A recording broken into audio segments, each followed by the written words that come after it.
नमस्कार, बहुत स्वागत है आपका। आप देख रहे हैं गणेशा धर्मार्थ सन्मार्ग। मीन राशि वालों, देवगुरु बृहस्पति वक्री हो चुके हैं और वक्री अवस्था में ही अपने घर आ रहे हैं धनु राशि में।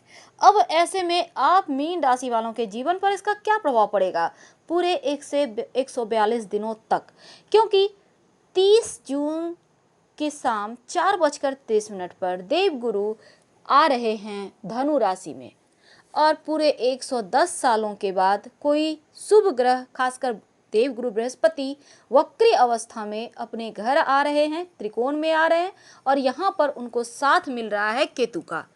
और ऐसा अद्भुत संयोग जो जीवन में आकस्मिक धन लाभ कराने के लिए जाना जाता है, तो जीवन में आकस्मिक धन लाभ देगा ही देगा, क्योंकि देवगुरु बृहस्पति और केतु दोनों ही धनु राशि में रहेंगे 30 जून 2020 से और यहाँ पर 13 सितंबर तक वक्री रहेंगे देवगुरु। उसके बाद हो जाएंगे मार्गी। 20 नवंबर तक देवगुरु धनु राशि अपने ही घर में है। इसके बाद मकर राशि में एक बार फिर से प्रवेश कर जाएंगे। अब यहाँ पर राहु और देवगुरु बृहस्पति दोनों का दृष्टि संबंध भी बन रहा है। अब इसके कारण आप मीन राशि वालों के जीवन पर इसका क्या प्रभाव पड़ेगा, आज हम यही आपसे साझा करेंगे। तो वीडियो के अंत तक बने रहें और ये प्रेडिक्शन चंद्र राशि पर आधारित है। मीन राशि वालों, 30 जून को लंबे समय के बाद अपने घर आ रहे हैं देवगुरु। अब यहाँ पर धन को देने वाले ग्रह, आपके किस्मत के कारक ग्रह, कुंडली में कर्म के कारक, बुद्धि के कारक, वैवाहिक सुख को देने वाले देवगुरु बृहस्पति, भाई बहनों का सुख देने वाले, वाहन का सुख देने वाले और महिलाओं के लिए विवाह के कारक जब अपने घर में आएंगे, तब ऐसे में आप मीन वालों केतु के साथ मिलकर आपकी लाइफ में क्या बदलाव लाएंगे। देखिए, इस समय देवगुरु का 10वें भाव में आना हंस नामक महापुरुष राजयोग बना रहे हैं। अब आप सबसे ज्यादा लकी राशियों में से एक है, क्योंकि 10वां भाव और यहाँ भी कोई शुभ ग्रह आ जाए केतु के साथ वक्री अवस्था में, ऊपर से हंस नामक महापुरुष राजयोग। इसका मतलब क्या हुआ? इसका मतलब है कि जहाँ भी हाथ डालेंगे वहीं सोना निकलेगा। पर कैसे, क्या करें और कैसे अपने ग्रहों को और मजबूत करें, तमाम बातें आपके साथ शेयर करेंगे। देखिए, इस समय देवगुरु बृहस्पति का परिवर्तन से आपको मेहनत का फायदा तो मिलेगा, लेकिन यहाँ पर हो क्या रहा है, राहु और गुरु का दृष्टि संबंध बन गया है। अब चीजें बिल्कुल आपके पक्ष में आते आते भी लग रही है जैसे निकल रही है। क्या करें कि सब कुछ बेहतर हो जाए? देखिए मीन वालों, वक्री गुरु का परिवर्तन लाभ भाव से, जहाँ गुरु महाराज नीच के थे, अब शनि देव के साथ विराजमान थे और यहाँ से 10वें भाव में मूल त्रिकोण राशि में हो रहा है। तो ऐसे में नौकरी में तरक्की होने के योग बनेंगे। इस समय सरकारी नौकरी प्राप्ति के योग बन रहे हैं। जो विद्यार्थी हैं, जो एक जॉब के लिए तरस रहे थे, उनके लिए इस समय ढेर सारे रास्ते खुल रहे हैं। बहुत बड़ा बदलाव दिखेगा, जीवन में परिवर्तन भी होंगे और आपके अंदर जो कार्य करने की क्षमता है उसको और बढ़ाएगा, क्योंकि केंद्रीय प्रभाव भी लग्न पर आ रहा है। अब लग्न और कर्म का संबंध बन रहा है, क्योंकि आपके लग्न में मंगल देव और धनु में है देवगुरु केतु।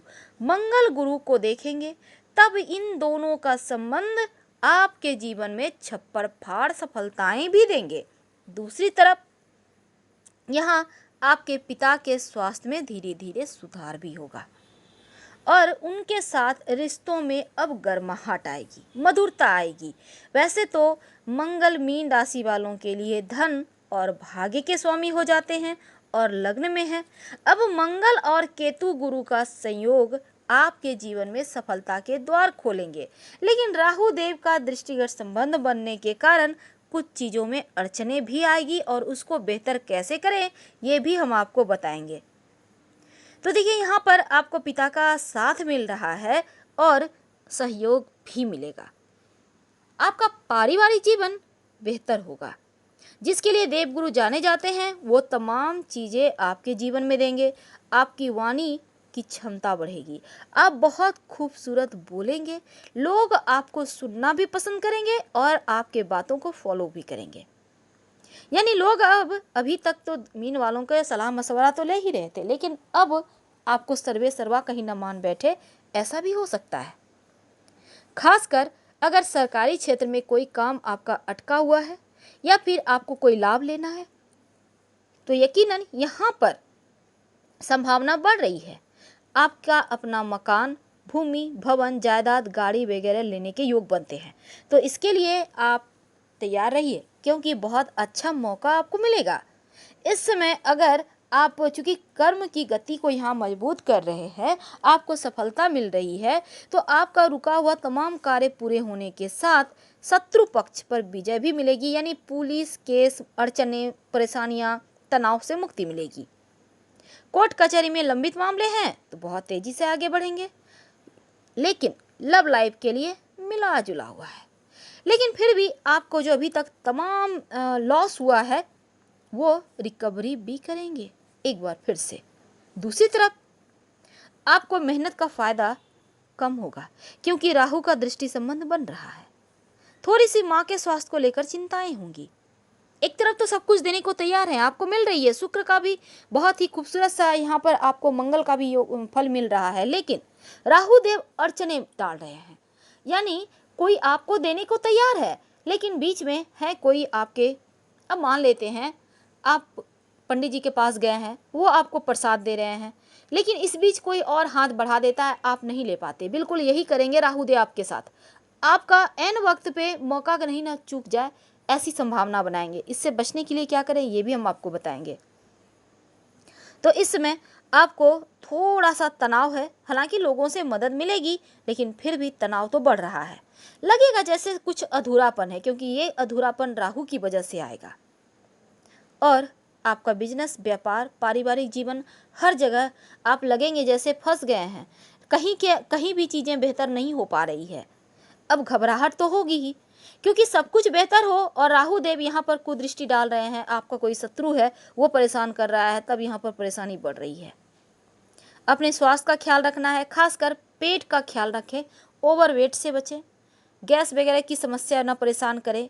और इस समय आपको अपने पाचन तंत्र का बहुत ध्यान रखना है और कहीं भी किसी से भी उलझने से बचिए, क्योंकि ये उलझन आपके जीवन में आपको भटकाएगा। इससे आपको हर हाल में बचना चाहिए।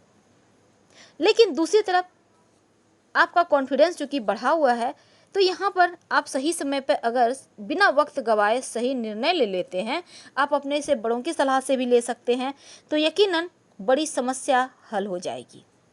दूसरी तरफ आप ईमानदार हो वैसे ही बने रहें, लेकिन अगर आप थोड़ा भी अपने रास्ते से भटकते हैं तो फिर आपको पछताना पड़ सकता है। इसलिए अपने विवेक से काम लें। हो सकता है इस समय राहु के कारण कोई ऐसा काम आप कर बैठे जो आपको नहीं करना चाहिए।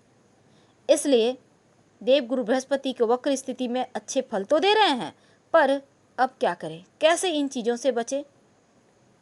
सबसे पहली बात तो रोज नहाने के बाद 1 लोटा जल में 1 चुटकी हल्दी डालकर भगवान सूर्य को अर्पित करें। संभव हो तो पीली हल्दी की गांठ अपने गले में, बाह में धारण करें बृहस्पतिवार के दिन सुबह पीले धागे में, या फिर आप सोना भी पहन सकते हैं, आपकी मर्जी।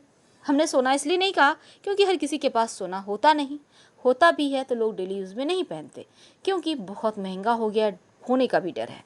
हालांकि आपका सोना खोएगा नहीं इस समय, लेकिन फिर भी संभल के रहें। दूसरी बात, एक पानी वाला नारियल बुधवार की शाम अपने सर से 7 बार उल्टा वार कर किसी बहते हुए नदी में फेंक दें या फिर पीपल के नीचे रख दें। पीछे मुड़कर मत देखिएगा, राहु की समस्या यहाँ बहुत हद तक समाप्त हो जाएगी। तो छोटे छोटे उपायों को करके आप ग्रहों को अपने पक्ष में कर सकते हैं। हल्दी या केसर का तिलक अपने माथे पर जरूर लगाइएगा, ये आपके लिए सबसे ज़रूरी है और सबसे अच्छा भी है। तो फिलहाल हम आपसे विदा लेते हैं। यूं ही जिंदगी में सब कुछ बेहतर होता चला जाए। हर हर महादेव। फिर मिलेंगे किसी नए टॉपिक के साथ। धन्यवाद।